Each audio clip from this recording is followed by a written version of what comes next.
Greetings and welcome to Jefficho Films. This 2018 movie has Casper Van Dien in it, and werewolves. What more do you need? So let's review Alpha Wolf.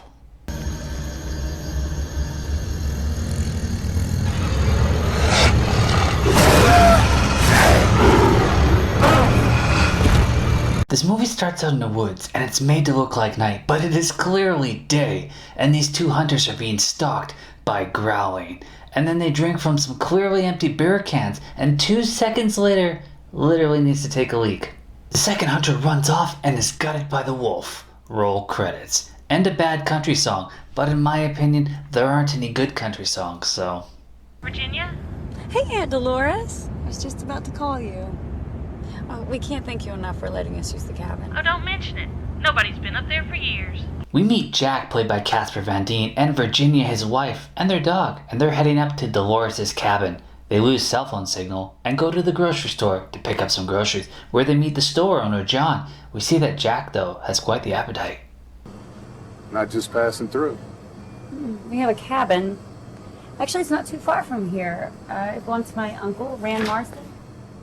He's being pretty obvious, and she gives him a hard time, but they seem to have a decent relationship. There are like 3 people for 100 miles, and you leer at one and start a fight with another. Sorry, baby. I'm just an animal.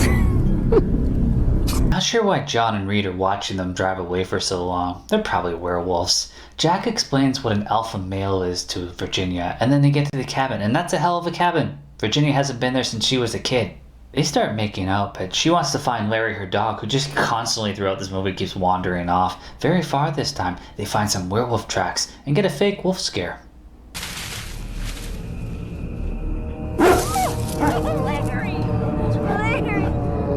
Jack steals a silver dollar he finds and fixes up the generator for lights, even though it was already pretty bright.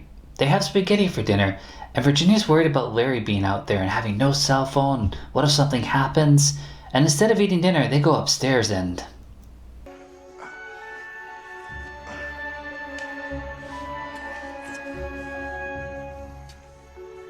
She decides to get partially dressed and go downstairs, and then he surprises her, and then they're both surprised.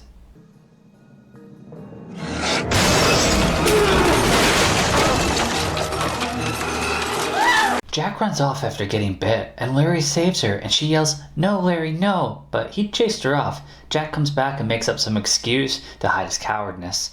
And this fake night thing is getting really sad. They drive to a convenience store, the same one, because they only got the one location, and get a doctor to do a house call there. I ran to the car to get a jackhammer or a flare. You know, it bit me, and I wanted to kill it. So then you just waited outside till it left on its own? Doc takes a look at the wound and said it's healing nicely. It literally just happened.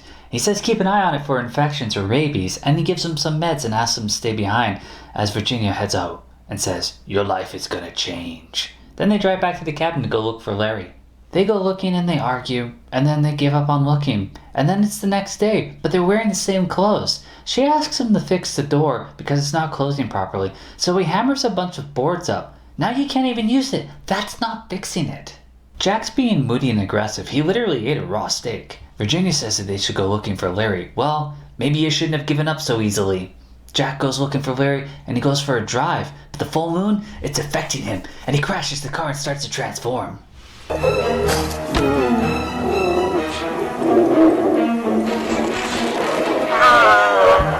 Larry shows up at the house, but as a human, and he's got wounds.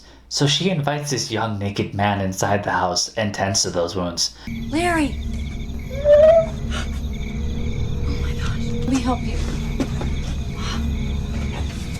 Then we see the couple from the convenience store, and they're fooling around in a tent till werewolf Jack ruins it for them.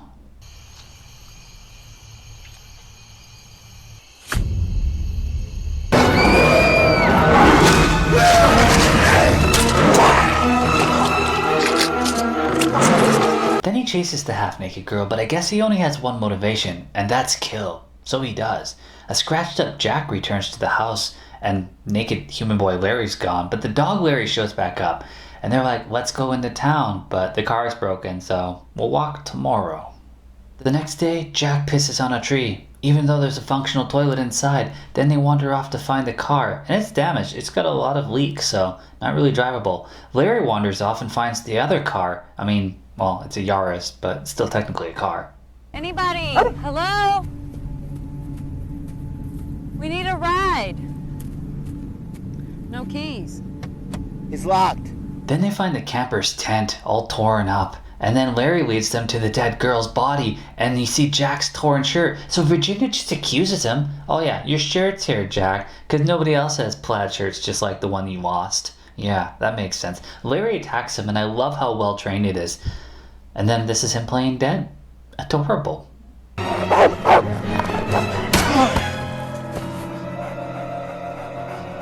That's what you can do with opposable thumbs. Virginia makes it back to the house and prepares, but then Reed comes by, and he's gonna wait for Jack. He knows something, and she tells him how her and Jack met, and he explains the duality of man. Well, there's a difference between having a bad temper and killing someone, you know. That takes a different kind of man.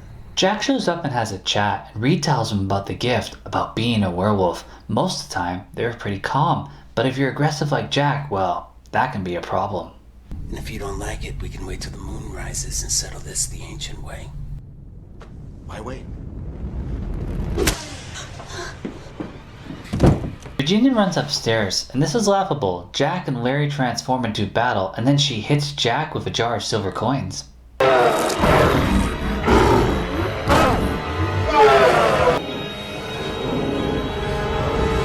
She runs to the car and then tricks him into it, and then lights a flare and throws it into the puddle of ooze. Larry holds the door, and so does she, leaving him in there to be burned alive. I'd back away at some point. That car will explode, but it doesn't. Not in the budget.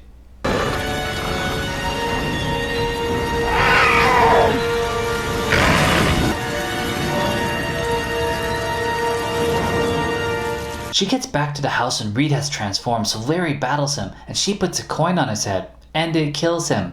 Watch out for those coins. You no longer need a silver bullet. You can lightly press a coin to their head, and that will do it.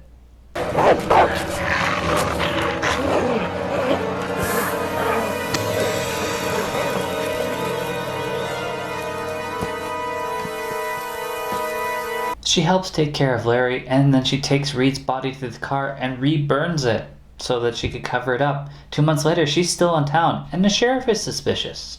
$13.50. Oh, yes. I got some change.